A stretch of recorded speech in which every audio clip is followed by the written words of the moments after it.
Hi, this is Wesley. This is Kashida. And we would like to welcome you to the Underground Geek Shack. What's up, guys? We are now in video form. Video form again! Like the first time. It's been a while, guys. Yep. I mean, we just had to get away from video for a bit. Yeah. We were only in the shadows in voice form. I have a lot of energy for today. I'm so sorry, guys. And what's this? What's this you see? New shirts! Matching t-shirts? Are we twinning it up? Maybe. Possibly. Maybe. Who knows? Who knows? But, hopefully one day this will be a product that we can place in a store. Are we going to make a store? I mean, in the foreseeable future. I feel Future! We have But too alright. much energy. Oh, a lot of energy. Especially because of what we're about to talk about. Speaking of which, do you want to know something? What do I want to know? There is no anime. What? There is no manga. What are you doing? There is no video games. Why have you done this to me? There's the only one true form of entertainment. What is that? Books. Well, it looks like I'm heading out. Wait, come I'll back. see you guys later. No, come back. Trust me. It's good. I promise you. I'll leave you to it. So, I know this is like a little bit out of our realm of things that we usually talk about, because we are a very, what I would somewhat consider us, a Japanese entertainment podcast. Sometimes. Sometimes. Most of the time we are. But I feel as though this is something that we should talk about because, okay, I'll admit it. Recently I got back into reading books, okay? I've been just reading a whole bunch of manga. I'm about to say, you've been reading a bunch of manga. We'll just name drop this because it's been on his mind lately. Chainsaw Man. Chainsaw Man's a good manga. I'm gonna say that now. It's only part 1, 97 chapters. Your boy, Calm down, Natsuki. Calm down, Natsuki. Manga is literature. Manga is literature. Sure, manga is literature, but we're not talking about manga today. We'll do that later. Another time. Yep. So we're mainly going to be talking about books that we have read from our childhood, books that we read from school, because I feel like books is like another form of like the geek fandom. Yeah. Because it's like geek culture. There's a bunch of like I'm not going to say nerds, but there's a bunch of people who enjoy reading books and stuff like that. So I'm going to say not Lord of the Rings. It's the Hobbit series. Yeah. I know a bunch of friends that have like read that book series, and I'm like, wow. One day I'll read it, maybe. I don't know. You said I don't know, buddy. I don't know about that one, kid. It's like me reading the whole Harry Potter franchise. Oh boy. So, I feel like a good way to start this out is maybe talking about the first book that really got us into reading. So, what would be that book for you? Well, for me, you guys are in luck because I brought books galore. Books galore. So actually, come here. The first book I actually ever started reading was the Percy Jackson series. More specifically, Percy Jackson and the Sea of Monsters. So, buddy. We're gonna have to handle this guy with care. Buddy, it's a book. Why does it look like this thing has gone on more of an adventure than I ever have? I've been reading the mess out of that book. I've been actually having this book since like middle school. So that's why it held together by tape. I can tell. And sheer will. I'm about to say, this is sheer willpowers, the way this book is being handled right now. My God. You said book? Don't you mean adventure? But you know what? I would have to say, this wasn't my first book that got me into reading, but I did read the first book. Like, The Lightning Thief. Yeah. That was one of the books. I have the first 2 books. Yeah. But, I read The Lightning Thief, I think, to completion. I remember being towards the end. And I remember reading a lot of stuff because I read The Lightning Thief after the movie came out and I watched the movie. And I was upset because the book had a woman with a crocodile as a pet. Yep. But that wasn't in the movie and I was really upset. And I was like, why is this not in the movie? That would be so epic, man. There was a lot of stuff that was not in that movie. Like, there was a fight scene that happened on top of a bridge, and I was waiting for it, and then it never happened, and I was like, where was it? But yeah, because, like, Percy Jackson was actually the first book series that, like, I actually started reading. Actually, I enjoyed reading, and that actually kind of jumped me into actually creating stories of my own. I can see that. With a lot of the books that we will be talking about today, they were some of like the basis as to what got me, I would say, into creating the stories that I've created so far. Mm-hmm. I mean, some of the dreams that I've talked to you about and stuff like that I plan on putting into maybe a book series. Mm-hmm. The world building project that I'm currently doing at the moment has stemmed off of some books. Oh yeah. And definitely from the stories that you've told me that you're working on. Oh yeah. Yeah, just like the world building of like not only the Percy Jackson series, which I kind of like that concept of like having gods and being like in the modern day, and trying to just be like, oh, what if this certain deity lived in this certain town? And I'm like, okay, well, how would I go about doing that? Which kind of stemmed off from when I actually had to write a certain story, like I want to say probably like last school semester, and I ended up putting like a deity in there, and I was like, oh, this is actually pretty cool. But then stemming off from that, we also got the Kane Chronicles. The Kane Chronicles? Yeah. I don't think I've ever read that. Well, you're in luck. You said, because I got it. Yeah, it's right here. Now, why is this one a lot better than the other one? Now, this one is also written by the same person who wrote the Percy Jackson series, which is Rick Riordan. Yeah. And interesting thing is that Rick Riordan, when he wrote the Percy Jackson series that has to do with Greek mythology, Greek gods, stuff like that. Kane Chronicles, on the other hand, deals with Egyptian mythology. Okay. And so the cool thing is that within every book, like toward the ending of like the book, it actually gives you a glossary of each individual, like God's names. What are they in English? How did the names come to be? It gives you kind of like a little lesson of what each thing is. Oh, I like that. So I was like, that's another reason why I kind of like these like books like this. So I see that you came in with like a very mythological sense. That was the beginning of your reading adventure. Yep. Mine started a little bit earlier towards life. I didn't bring the books with me because it's a lot of books. But the first book that really got me into... a tote bag of books. I know, I have... Dude. I have a massive library, and I'm running out of room in my library, and I'm buying more books. I need more space, dude. So, the first book that I ever read that I feel like a lot of... I've asked a couple of people, and they remember reading this. I read this in elementary school. It was like my third grade year, and stuff like that. It's called Hatchet. And for those of you...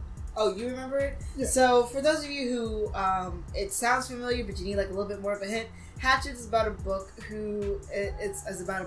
It's a book about a boy who is riding an airplane into Canada, but the pilot has a heart attack, and so he crashes in the middle of like the woods, and he has to survive for so long until either rescue finds him, or he tries to find a way to get rescued to go find his way out. And it's really, really interesting. It is super suspenseful because you have to remember this is just a 12-year-old kid like thinking about all of the stuff that he's learned from like Boy Scouts and stuff like that. It gets intense. There's bears, there's wolves, it gets terrifying, and he talks about the pain and suffering that he feels after the crash and stuff like that. It is epic, and I love it. Like, when I read that book as a third grader, most kids were like, oh my god, that's scary. Me, whoa, this is epic. And I would get mad because the reading group that I was in. So here was the thing about me. As a young kid, I didn't like reading a lot because I thought it was slow. I like fast-paced action things, which is why I like comic books and stuff like that, because I can go through it pretty quickly. But with words, I also had like a little bit of a slower time reading. This was before I got into anime or subbed anime and increased my reading speed. So I read kind of slow, and I was like, this is too slow, this is too boring. But the Hatchet, like, really made me like it. But the reading group that I was in, we only went through like 10 pages per day. And I'm like, but I want to read more. And I had to wait, like, after 10 pages, the teacher would be like, okay, let's go on to math. And I'm like, no, let's get back to the Hatchet. Oh, man. Because, like, I remember back when I was in elementary school, we took this class called, like, Read 180. And that was an interesting class, to say the least. Because one book series that I actually loved a lot back then was called Shipwreck Island. Shipwreck Island? Yeah. Ooh, this sounds Sadly, epic. I don't actually have Shipwreck Island with me. But I liked it because it was, as you were saying, like, the fast pace and everything like that. It goes from these kids being on a boat, because, like, they're on a boat, they're going to, like, a detention center. And they're on a boat, the boat gets attacked, they get shipwrecked, like, they basically get tossed off the boat, and they end up on this island. Then, not only do they have to only fend for themselves, because they don't know who each other are. They're strangers to one another. Yeah, so they get to know each other, and then they have to fend for themselves, deal with poachers on top of that. Yeah. Oh my god. Yeah. There's a lot that goes down. And then apparently, one of them, like, because they deal with poachers, the poachers have guns, they deal with pigs and animals, you know, you gotta eat. You have to eat. And so then, like, toward the end of the series, apparently one of the kids has crutches because he got shot by one of the poachers. And I'm like, what in the world is this book? I need more. Oh my god. And so, like, that spiraled on into, like, the unknown. The unknown. And it, like, went from, I need more of this, to having me actually go and not find that specific book. But then I found another book at my other local library back when I was a kid called Lion Boy. And I was like, what the heck? I like lions at the time. And I was like, oh, it's a book about lions. Okay. Wrong. And so I read the entire book. I only have the first book. Apparently there's a lot more. And so I read that entire book, fell in love with it, because it was about a dude who can talk to cats. But not only can he talk to cats, the cats actually talk back to him. And so then he started talking to lions, and then the lions apparently were in part of the circus type thing. And then they were being taken away because they were going to be slaughtered and killed. And then I'm like, what is going on? So then our main character, Charlie, and he actually ends up, like, getting help from his friend Ralph. And so Charlie and Ralph take all the lion cubs of somewhere else because that's what their parents wanted them to do. And then I took it upon myself, me still being young, to sit here and email the author of the entire novel and be like, I love this novel, I have questions. I have many questions. And so I was scared at first to actually, I know this is a tangent, but I was scared to actually send off that email. And I sent off the email, and I'm like, he's not going to respond. The author has too much other things to do. Instantly Little did I responds. know, a day later, he responded. And I'm And like, you had a heart attack. I remember you calling me, you said, oh my god. I was like, what's wrong, Wesley? He said, I emailed this author. Okay. He emailed back. Wesley, what are you doing? No, that was with Rick Ryan. But, like, when I emailed this author, you know, me still being a little kid, and then he was like, oh, I love that you like my series so much. Here, I'll answer some of your questions. He was like, if you want, I can send you the entire book series. And I was scared. I was like, I don't want no shady man to be coming up to my house and give me an entire book series. Sadly, I declined him. But I was like, now I'm thinking about it, I'm like, I should have said the deal. You as a young kid, you're like, I don't know, talking to strangers is scary. My mom told me not to accept anything. You as an adult, I could have had the entire series. That's me as, like, now, because I'll get into this book series later. Actually, I'll mention it later, because what I want to first talk about is the books that, like, the school made me read. Oh, yeah. Beowulf was one that the school made me read. Beowulf, I remember reading Beowulf, but here's the thing about Beowulf. It was very complicated vocabulary, and also I was reading it in honors English, and so we had to do a deep dive, and I kind of, like, purged everything from that class, because, I mean, I didn't mind it. I remembered some of it, and I remembered, like, it being somewhat really weird and stuff like that, but some of the deep dives that we did bored me to heck and back, so I was like, nah, this ain't it, chief. I remember reading Grendel for the first time back in high school, and then, because the reason why I say I read Grendel twice, or Beowulf twice, was because we read it from Beowulf's point of view, and then we read Grendel's point of view, which I didn't realize Grendel had his own book. You said what? And so my teacher was like, yeah, now we're going to read it from Grendel's point of view, and I was like, Why are we gonna read it from the monster's point of view? It's just gonna be sad and depressing. And then I fell in love with Grendel. I was like, you're making him out to be the bad guy. Why did you do this? You know what? This reminds me of the one book series that they made like almost every kid read, Frankenstein's Monster. Yep. Like, I really loved this book. Like, again, this was honors English, but this was like the part of honors English that I actually retained. So we read it and we started reading it, and I was kind of like, okay, yeah, I guess it's all right.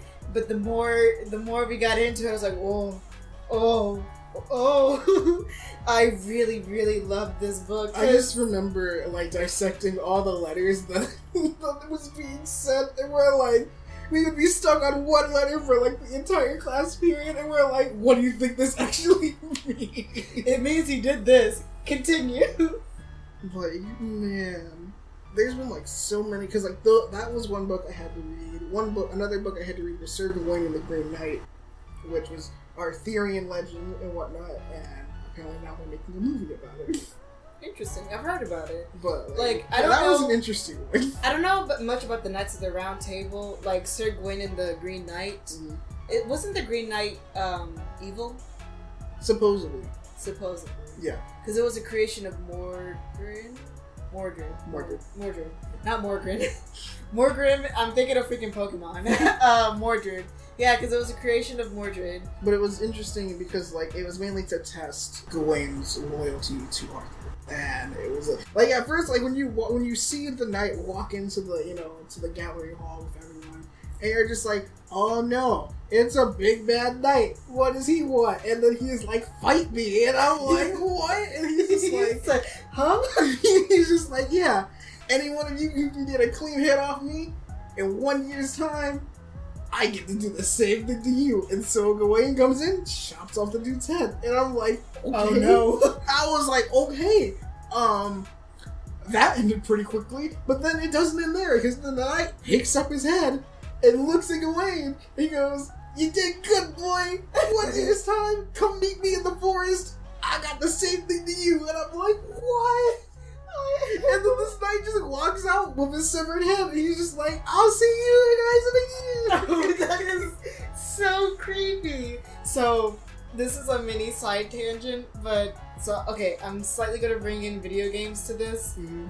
My only true knowledge, you're going to make fun of me, and I'm accepting of it. Mm-hmm. My only true knowledge of Arthur and the Knights of the Round Table, mm-hmm, is because of Sonic and the Black Knight.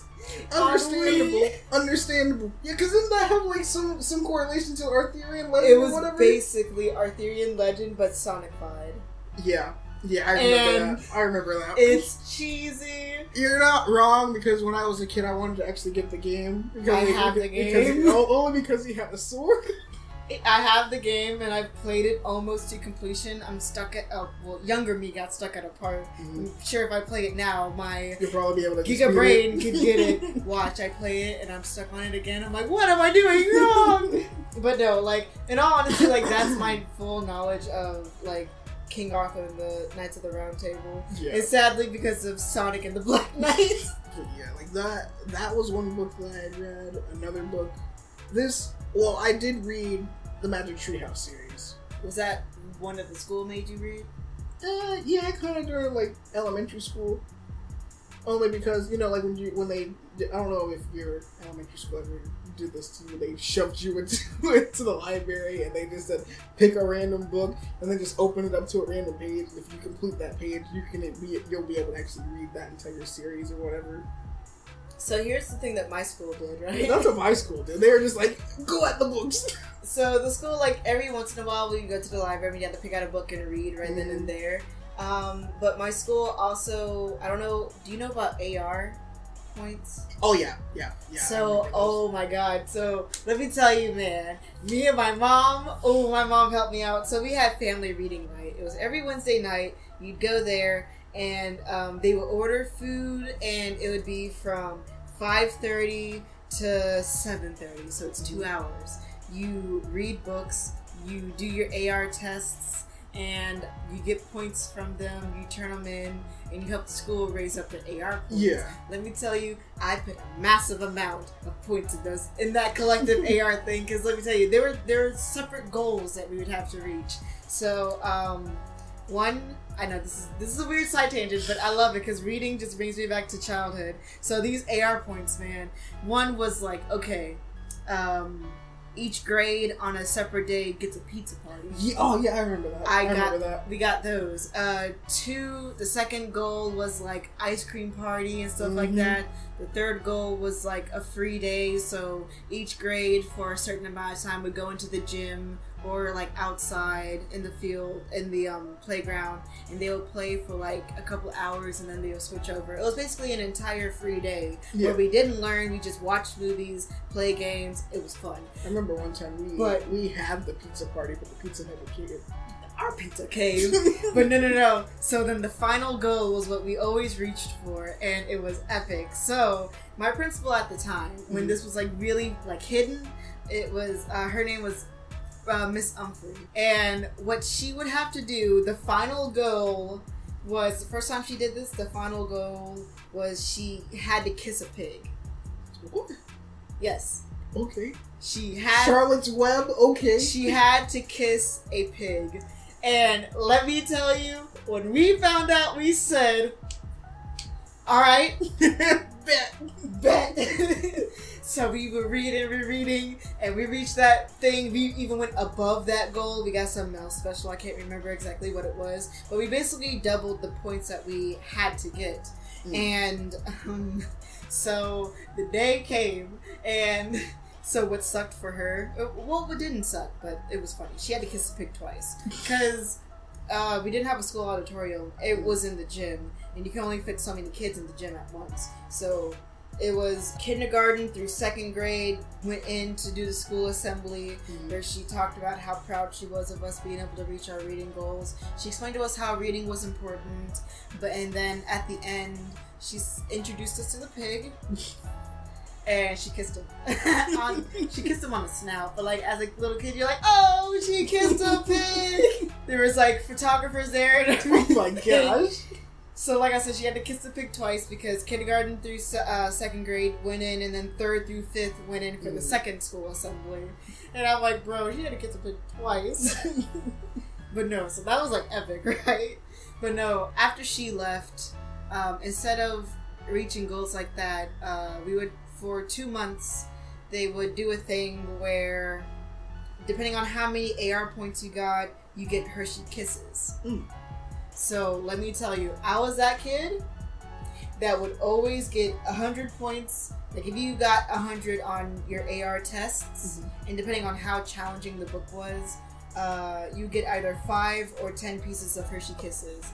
Let me tell you, they had to always get me a Ziploc bag, because I would rank up points like crazy, and they're like, they see me come in, and I bring in these tests, I'm like, yep, they're all mine, and it was like 20, 30 points a piece. Oh my gosh. And so they just looked at me, looked down at my test, made sure that I got 100 on everything, got a Ziploc bag, and I walked back to class, and it was like, where did you get this from? I said, family reading night, boys.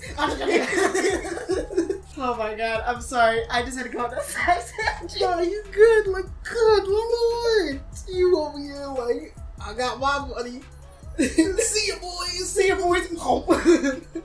Man. Because, like, I've read, like, most of the stories that, like, I've read, like, now more fuel me toward going to, like, all the stories that I like to write. Mainly, most of my stories that I write are all fiction. I don't really like writing nonfiction because it just doesn't feel right. Well, I mean, not writing nonfiction, but I don't like reading nonfiction. Both.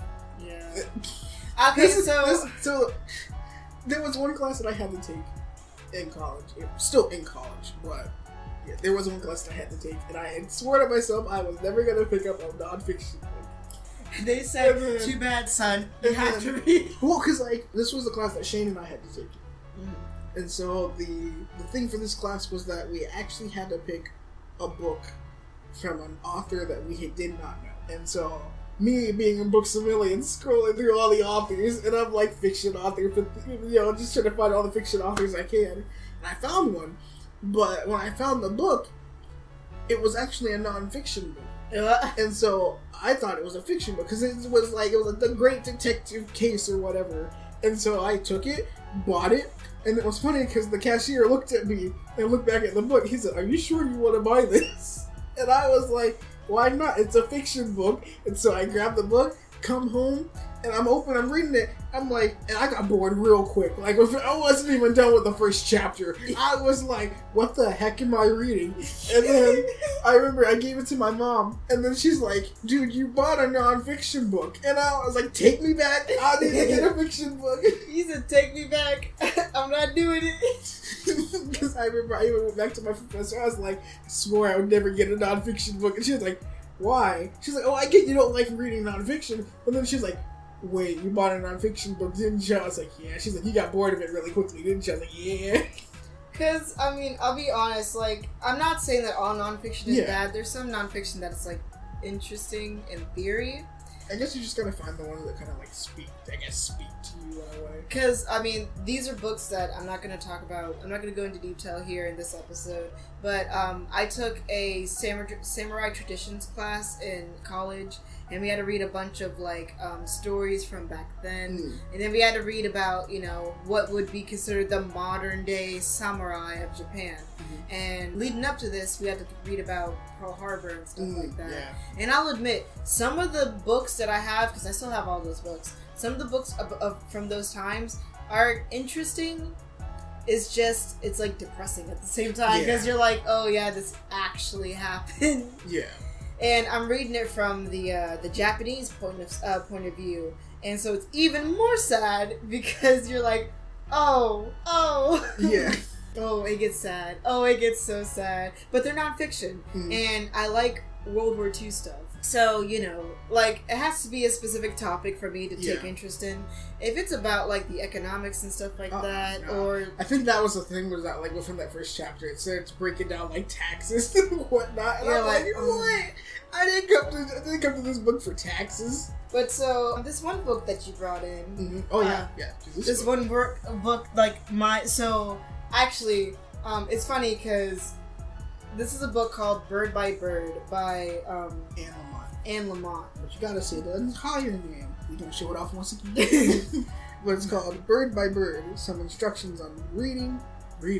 Wow. Some instructions on writing. Some instructions on writing and life by Anne Lamott. So I took an illustrations class for my art degree, and my illustration professor recommended we read this book, and he says even though this is more geared towards writers, it's geared towards anybody who does any creative endeavors. And so I recommended you because I sent you the one chapter that I had to read for the class, and I said, Wesley, I feel like you might be able to like learn something from this because this is actually like really, really good. Because it's funny how she does things. Because she talks about her brother who was a birdologist. Well, so the thing she was basically trying to say is that like when Anne Lamott was writing this book, the reason why she said it's called Bird by Bird is because her brother had to do an assignment, but he waited until the last minute to do it, and the assignment was on bird watching. Yeah. And so he waited until the last minute, so he's asking his dad and Anne Lamott to help him out and everything. And so he's stressing out over it because he has to get it turned in. And his father comes in and he's like, "Son, just take it bird by bird. Basically, take it step by step, one thing at a time." In which, like, I originally got this book due to my creative writing professor who is now retired. Yeah. And I am so happy that he allowed me to actually go out and get this book. I need to buy this book for me because it is very, very helpful. Oh, yeah. Yeah, because like there are some things, there's like a lot of stuff that I have highlighted within this book, and I want to see if I can actually find it real quick. Found it. You said found it. So, because with this, it's basically like viewing your stories as if they are your kids. I'm gonna suck at me reading this, but I'm gonna try my best. Make sure you speak up. I'll do my best. Okay, your work as a writer when you are giving everything you have to your characters and to your readers will periodically make you feel like a single parent of a 3-year-old who is, by turns, wonderful, willful, terrible, crazed, and adoring. I love it. In which that kind of like spoke to me because I'm like, yes, for our age we are still pretty young, but I remember when my professor told us to read this book, and I had told him in our conversation, I was like, look, I'm 20 something, I don't have kids, but I have kids. I don't have kids, but I have kids. And the way how I had to explain it to him was because I was like, all the stories that I write are up in my head. And I was like, anytime I go to sleep, these guys won't let me go to sleep. Because they're like, hey, I know you're trying to go to sleep, but add this in real quick. Or, hey, draw this scenario. Or, hey, you know that love interest over there? Yeah, bring her into the story too. You said, this is now canon. And I'm just like, guys, I just want to sleep. Leave me alone. I love it. And so, yeah. I can see that because it's the even same with for the stories me. that like you and me have created, they're like, let him sleep. Because it would be funny because this is actually kind of like not accurate, but this is like, current, because this happened literally last week. Found this new song. Mm-hmm. First off, quick story about me and Wesley. We're working on a story, kind of. Yeah.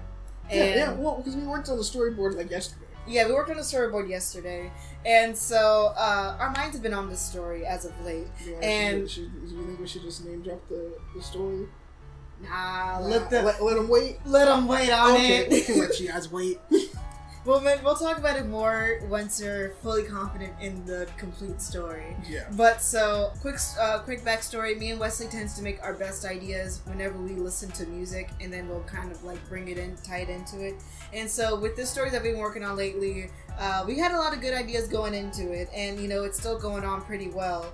I listened to this one song, and it fit so well with the two main characters that we had in it, that I immediately, I was at work and the song passed by my thing. I was doing like a repetitive task, so I was allowed to listen to my music, and I listened to it. I said, dang, put the song on repeat, copy the link, send it to Wesley, and I said, this is with our characters, good luck. And then I get a text message 5 minutes later, and he said, dang, you're right. And I proceeded to just be like, oh, it's about love, it's about this, it could correlate to this, and you're like, dang, you're right. I said, dang, you're right. And too bad I was at work, because we would have gone into like a freaking hour-and-a-half conversation about how this song fits so well with the plot and where it belongs in the plot. Yep. It was just too perfect, but I was at work and he wasn't.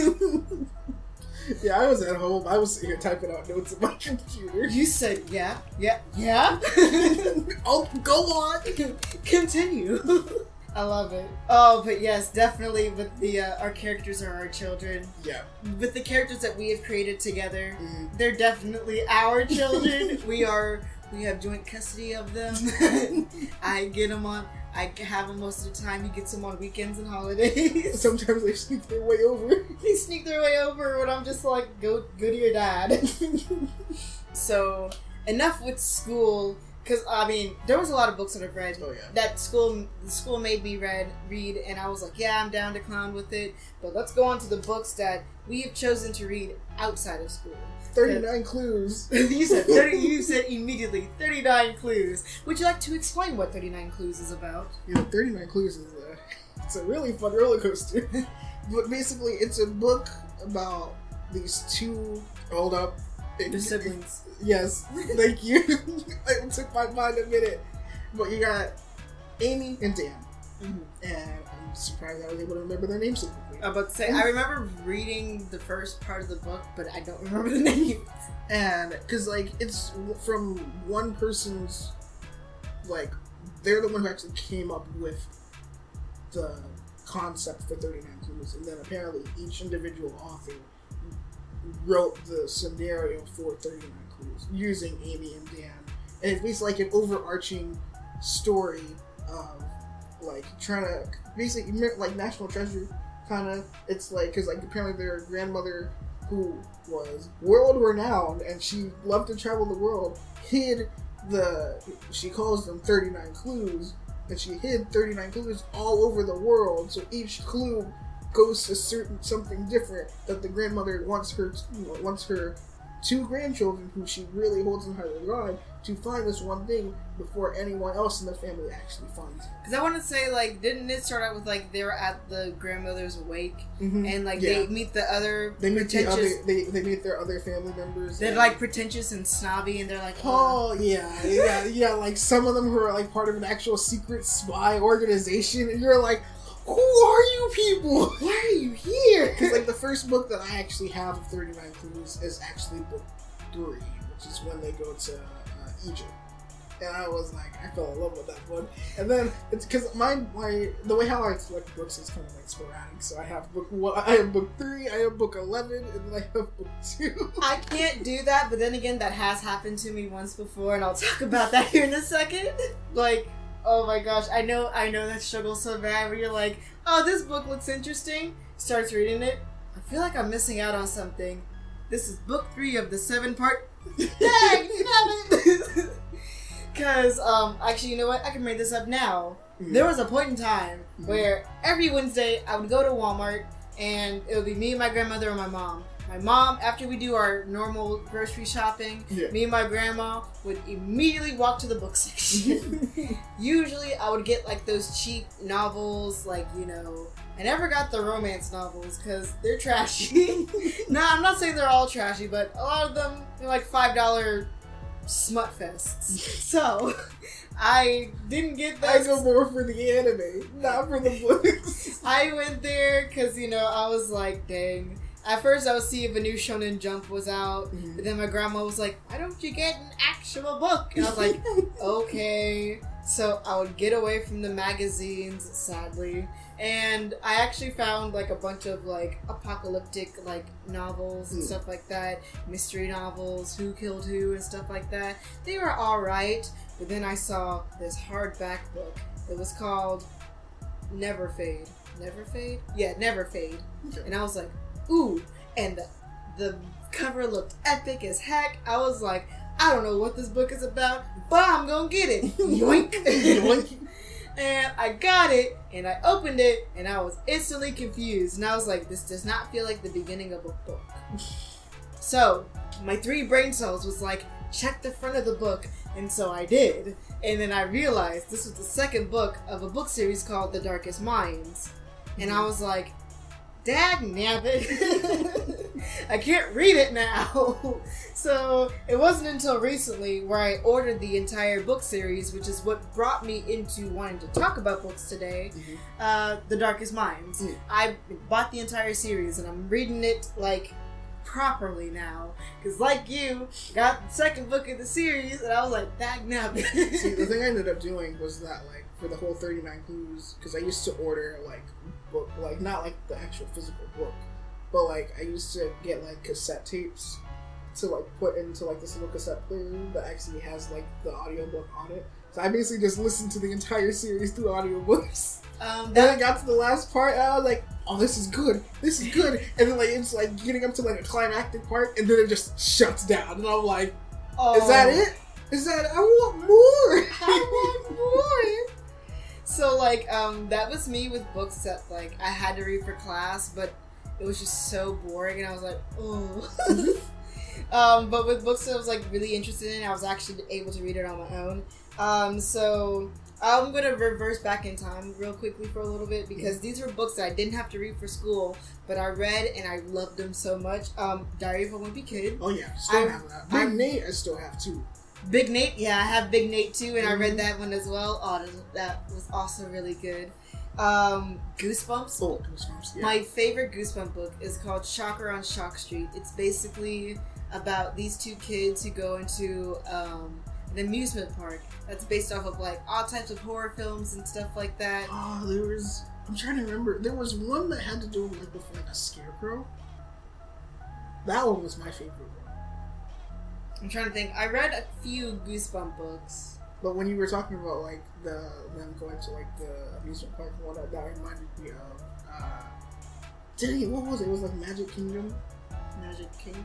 Mm-hmm. Oh no, Kingdom Keepers. That was the name of it, not Magic Kingdom. I was like, wait, It's Magic basically Kingdom's Disney? It's basically about these guys who get lost at Disney, but it's Disney after dark. So you know what? So basically, when I say Disney after dark, I mean no staff members, no, people dressed up as the different characters. None of that. Like they actually get lost in Disney, and then apparently Maleficent comes alive and decides. Whoa. Pause. What? Maleficent? Yeah. Why is it always Maleficent? Exactly. Kingdom Hearts, she's the bad guy. For the first one, she was the bad guy, and then later on we figure out, oh, it's Xehanort. Or wrong, it's the... Actually, it's still Maleficent if you go off of what's been happening in the mobile games. She is still the bad guy. True, you right. Dang. Especially after what happens with... Oh, we ain't gonna get into that mobile game. Ooh. That's gonna be a whole beast on its own when we make that episode. Especially the concept of Dream Eaters, how we didn't like them before, and then now after the mobile game, you treat them with a whole different light. Wait. Oh my god. Wait, we're gonna tackle that in a different episode. Right now we're talking about books. But I just find You were the one who brought out the mobile game. I know, it's just, I find it so funny how it's just like, okay, who's gonna be the bad guy of this thing? Who's a good central bad guy? Maleficent! What? I love it. Just Maleficent's like, I'm tired of it. Dang it, I'm slain by Prince Philip. F that guy. I'm just gonna take over this amusement park now. Everyone else just like, okay. She's the boss. Okay, boss. Boss. I love it. So this next book series that I read as a kid, you can make fun of me. You all have the right to make fun of me. It's what brought me into getting more into supernatural book genres, because I'm really into like the supernatural. The Twilight Saga. So here's the thing. I never actually read any of Twilight, but I did go watch the last movie. You said you watched. I like how you've never read it, but you was like, the last movie, I'm gonna watch. Yeah. I'm not going into that whole thing. He said, no.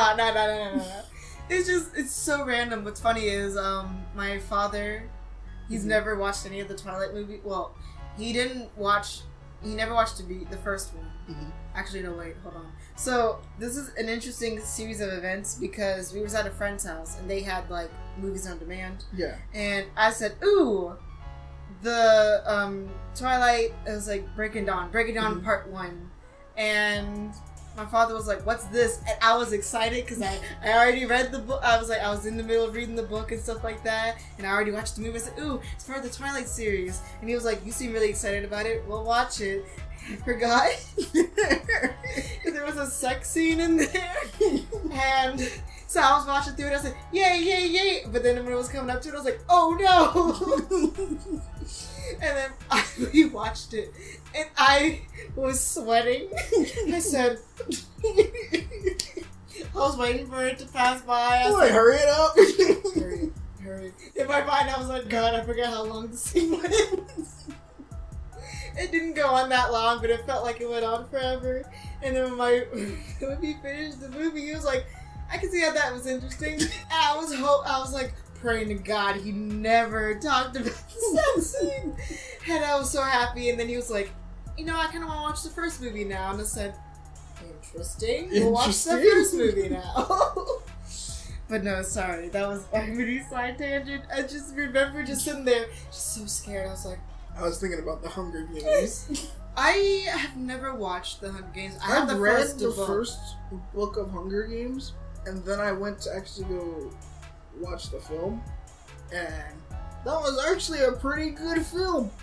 You know what? I have the first book, and I've been meaning to read it, because I remember throughout high school, like, that was like everybody's book. So high school actually was really interesting to me, because the two book series that I saw most commonly, and one of them I actually read, so the Hunger Games was a thing because it was just finishing up while I was in high school. Yeah. I remember a lot of people were reading that, and then the second book series that I saw that was kind of common was the Divergent series. Oh yeah. Now I own and I've read the first 2 books to completion. I have all the books, but I've never finished it because someone ruined the 3rd book for me. Dang. They told me what happened. I'm not going to do that to y'all just in case you ever want to read the book series. It is awesome. It is epic. It's apocalyptic. Yes, there's a theme with me when it comes to my book choices. But yeah, it's an apocalyptic series where you're basically split up into factions based off of your personalities and stuff like that. It's really, really interesting. And yeah, I was ruined. Maze Runner. Maze Runner? Yeah. That one, I've heard so much about it. I've never read it though. I remember we saw it back in high school. Oh, I never watched the movie. Is it a good movie? Yeah, it's a good movie. The reason why I saw it back in high school was because apparently one of the people who had graduated from our high school at the time. Yeah, because that was during our senior year that we went to go see. It was we watched Insurgent. The second movie of the Divergent series. Yeah, that's the one where one of our former classmates, our alumni, actually worked on a movie. Yeah, that one was an interesting one. The Maze Runner was actually pretty cool too. I've never watched Maze Runner, but I kind of want to read the book series because now I'm at that point in life where I'm like, I realize if I watch the movie and depending on how good the movie is, it'll either encourage me to read the books or deter me. One example of how it kind of like pushed me away from reading it was City of Bones. I don't know if you've ever watched the City of Bones, Mortal Instruments, I think it's called. Nope. It's the movie. It's kind of trashy. It's messy. They had to redo the series by making it a TV series that follows the book more closely. But I mean, it already kind of left a bad taste in my mouth. It encouraged my mom to buy the entire book series. She said, "Here, read it." But every time I read the book, I would think of the movie, and I'm like, no. One book that I did like reading. I did not mean to cut you off. No, you're good. But one book that I did like reading, what was it? Oh, True Grit. True Grit was a good book. True Grit? Mm-hmm. It's like a Western kind of book. And it takes place from your main character, the female, Abby, if I remember correctly, and you get to see her whole adventure to basically find her father's killer.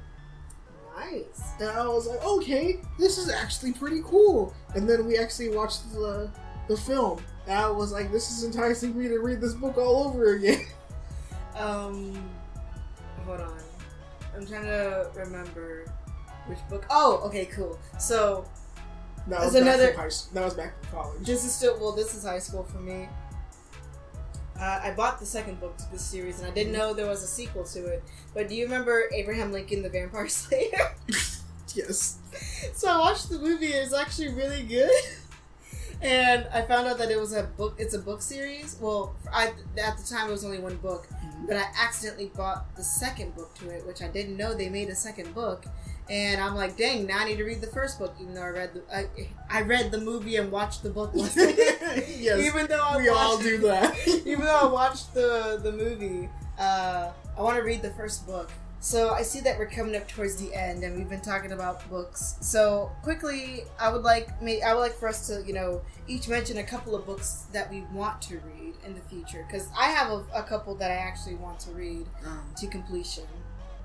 I don't actually have any on hand. You don't have any on hand? You don't know any on the top of your head? I'm trying to, because there's one that I have, and it's kind of like a Peter Pan kind of book, but it takes place from Hook's point of view. Because basically, it's kind of like the real life version of Peter Pan.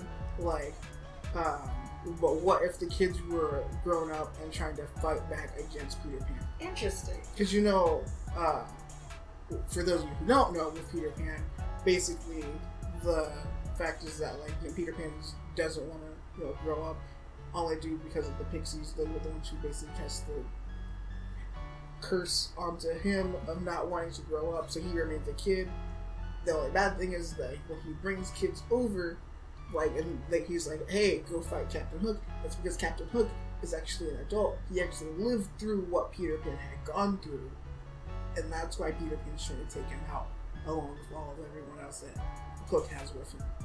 So it's basically not Peter Pan, not Hook trying to fight Peter Pan, but Hook trying to fight the pixies. Oh wow, that actually sounds really interesting. I haven't heard of that book series, but I have like the first book back on my bookshelf.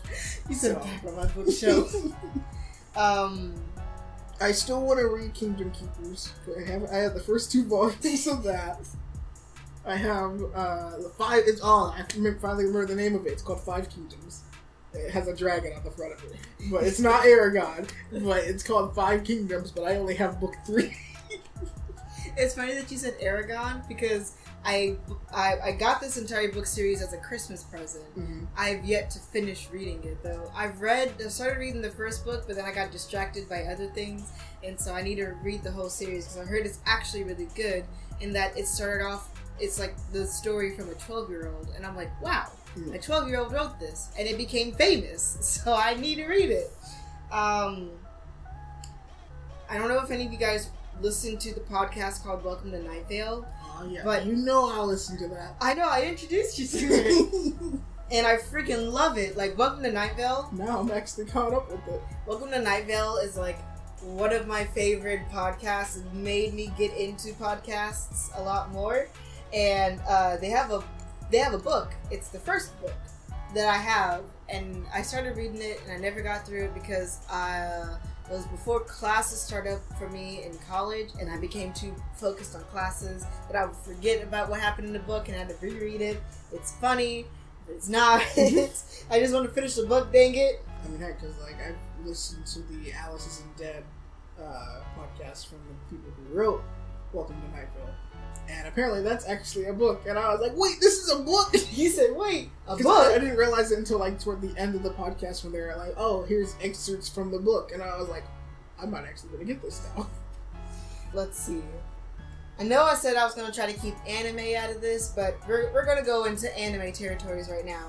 So, in Japan, there are these books called light novels. They're not as long as like an actual novel and stuff like that. Mm-hmm. They're just, small, more digestible book series that exist, and it's like what a lot of anime series are now based off of, like I Can't Believe My Sister's This Cute, or what's another anime? Danmachi is. Oh yeah, Is It Wrong to Pick Up Girls in a Dungeon?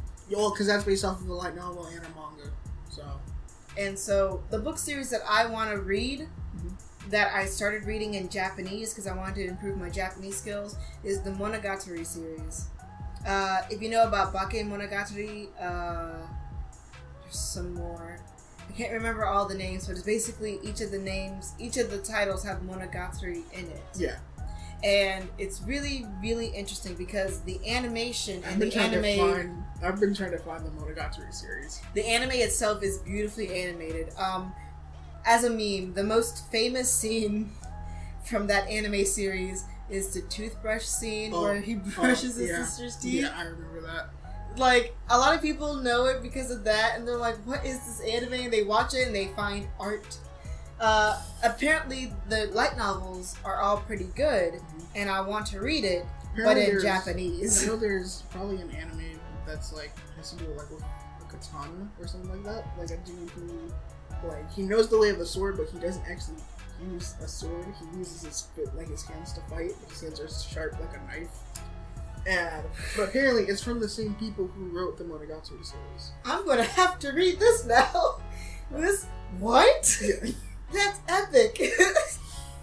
But yeah, that's as anime I'm gonna get today. And then, of course, like, what's one more? Oh yeah, the Stephen King books. Oh yeah. You said it? Like, I haven't actually read a lot of Stephen King, so... I've always heard that he was, like, a pretty decent guy, and I want to read to find out why he's a decent guy when it comes to his books. And so I'm just like, okay, let me just read this out of curiosity. That's why I want to read some more Stephen King novels, because I'm like, out of curiosity, what makes this dude good? Yeah. But yeah, so... Yeah, I know this was, like, a weird, like, diverge of, like, what we usually talk about. We're always about anime, we're always about manga, but we always have boast about how we are all types of, like, geek fandoms and stuff like that, because, there's stuff that we haven't talked about, Star Wars series and stuff like that. There are movie nerds, like, the Marvel Cinematic Universe, stuff like that. I would love to talk about that. It's just that we're very, we focus a lot more when it comes to anime and video games. More because that's mainly what we try to like. That's what we watch. That's our bread and butter. That's our bread and butter. That's the thing that we watch all the time. But yeah, so I just wanted to let you guys know that yes, we know that there are also books out there. Books exist, movies exist, and we'll talk about them. Oh, if there are any books that either we have mentioned that you guys like, or any books that you guys might know that we might be interested in, let us know, please. Yeah, put them in the comments. We'll have to give it a shot because I'm always down to finding a new book series. Oh yeah. And then I gotta sadly sit here and make remember bookshelf. I have to make another bookshelf. But yeah, so we have come up to the end of the episode, guys. Yep. Thank you for joining us. It's so epic because we're just, I don't know if you ever watched appreciation videos from Japanese developers. They're like, thank you. Yeah. I thought we were about to do that for a minute, but no. But yeah, thank you guys for joining us today. And we hope you've enjoyed your visit to the Underground Geek Shack. Bye guys. See ya.